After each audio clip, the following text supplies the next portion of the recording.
As Asia signs the world's largest free trade agreement, the UK struggles not to be completed empty-handed next year. There is an important role for the country in this.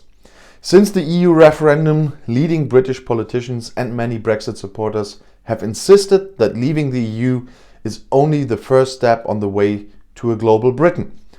The idea is that Britain will regain its due place on the world stage once it has freed itself from the European shackles. After all, they were once a world power. In a speech at the end of 2016, Boris Johnson, then Foreign Minister, put it this way: "As global Britain, our reach is no longer limited to the immediate European hinterland. We see the rise of new powers." By that, he meant China. Leading Tory politicians promised dozens of trade deals in the weeks following the referendum to be signed, the second after Brexit. The trade agreement with the EU will be the simplest in human history, promised Liam Fox, then Minister for International Trade. The euphoria about immense possibilities knew no bounds. Now Great Britain formally left the EU at the end of January. There are only a few weeks left until the end of the transition period, during which everything has essentially remained the same. What about the Global Britain project? First of all, Great Britain, like much of the world, is currently in the corona crisis. But the country has been hit hard, particularly hard, I must say. Great Britain has more corona deaths to complain about than any other European country. Johnson's government messed up its response to the pandemic to such an extent that the economy slumped more than any other industrialized nation. Johnson himself became so ill with the virus that he had to be treated in intensive care. The hapless Prime Minister is currently back in quarantine. A Tory MP dragged the disease to Downing Street a few days ago. Big financial leaps for the expansion of global relationships are not even rudimentary at the moment. The negotiations with the European hinterland have also turned out to be more difficult than the Brexit had hoped for. Almost 4.5 years after the EU referendum, the painstakingly hacked out agreement between London and Brussels still threatens to fail on important detailed issues. The spectacular expulsion of Johnson's chief advisor Dominic Cummings, an important Brexit figure, a few days ago is unlikely to change that much. Under certain circumstances, Brussels could even soon impose punitive measures against Great Britain. If Johnson sticks to a planned bill with which London would break parts of the exit agreement with the EU that has already been signed. Since the passages in question revolve around Northern Ireland of all places, the reaction to it could draw wide circles. A far-reaching trade agreement with the US should remedy this and increase the pressure in Brussels. In principle, the prospects didn't look too bad. After all, the incumbent US President Donald Trump has never left any doubts about how little he thinks of the EU. However, he explicitly praised Brexit and held out his hand in the direction of London. But Trump is also the America First president.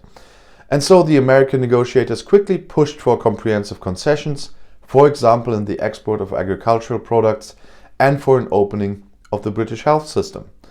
Both issues are extremely sensitive in the UK, and so these negotiations have made slow progress in the past few months. Trump's defeat in the presidential election has further diminished the prospect of a swift deal. Neither future President Joe Biden nor Vice President Kamala Harris have too good an opinion of Boris Johnson. A trade deal with the UK is said to have slipped way down on Biden's long to-do list. And Biden, who attaches great importance to his Irish roots, has already warned Johnson. He should not do anything that could jeopardize the Good Friday Agreement that brought peace to Northern Ireland. Johnson's controversial bill could also break a deal with the US. That leaves the third major economic power that Johnson has touted: China. Johnson's predecessor David Cameron did a lot of groundwork. He courted Beijing as much as possible. During a visit to the Chinese capital in 2015, the then Chancellor of the Exchequer George Osborne even spoke of an imminent golden decade in British-Chinese relations. No other Western economy is as open to Chinese investment as Great Britain, rebelled Osborne at the time. In return for investments worth billions from President Xi Jinping's empire, for example for the construction of a Chinese nuclear power plant, Great Britain joined the Asian Infrastructure Investment Bank, Beijing's rival project to the World Bank. China's increasingly aggressive advantage in the South China Sea, the dispute over the controversial devaluation of the Chinese currency, and the allegations of hacking attacks also passed over London nonchalantly. They didn't go down well in Washington. And that time, Barack Obama was still sitting in the White House. After Donald Trump moved in 2016, it was clear at some point Johnson would have to take sides.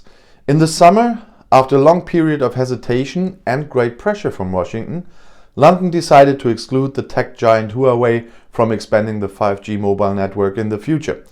The Chinese ambassador in London, Liu Jiaming, then warned that trade would suffer if Huawei was no longer allowed to sell its components to the UK. Then Beijing pushed through its controversial security law in Hong Kong. In its response, Great Britain succeeded in countering comparatively strong. More than 36 states, including Germany, France, the USA, Australia and Canada, joined London in its criticism of the Chinese government. The EU further restricted the export to Hong Kong of goods that could be used to quell protests or monitor communications. London offered naturalization to around 3 million former British subjects in the former Crown colony. Beijing is extremely angry. Since then, there has been a diplomatic ice age between the two countries. A trade agreement is out of the question in the foreseeable future. However, the dispute over Hong Kong has evidently not done anything to further integration of the Asia-Pacific region. And so, a few days ago, the states of Southeast Asia joined forces with China, Australia, New Zealand, Japan and South Korea to form the largest free trade area in the world. The mammoth economic area comprises around a third of the world's population and accounts for around a third of global economic output. It is rather unclear where exactly Great Britain would like to position itself in the future between the economic blocs of Northern America, Europe, and the Asia-Pacific region as the leading global regulatory power. However, the British government was not entirely unsuccessful in its endeavours. Only a few weeks ago, after only 3 months of negotiations, London succeeded in signing the British-Japanese Free Trade Agreement. It will come into force at the beginning of next year, when ratified. In essence, this is a continuation of the EU-Japan Free Trade Agreement. However, the agreement contains some important additions that affect the exchange of goods and services. The achievements for the economy are rather marginal. The government is only assuming an increase of 0.007% of the gross domestic product, and that over a period of 15 years. But it is a symbolic success that was celebrated in the Brexit-heavy press. Yeah, a bit over the top. Japan is also campaigning for Great Britain to be included in the CPTPP trade agreement to which 11 Pacific countries belong. The deal emerged from the rubble of the Trans-Pacific Partnership, the TPP, which failed when Donald Trump left the deal in 2017. Since China is also not part of the agreement, there are no major stumbling blocks that could stand in the way of acceptance. This would bring the UK closer to its hoped-for global role, albeit on a smaller scale than hoped. More and more analysts believed, however, that this could be exactly the way out of the great powers dilemma.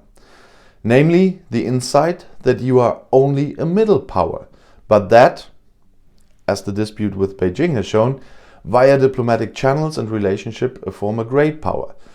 The online magazine World Politics Review recently wrote, "This is what global Britain can be, a medium-sized country that the rule-based international order, through close alliances with the US and the EU, and through new deeper connection, maintains the democracies in the Asia-Pacific region.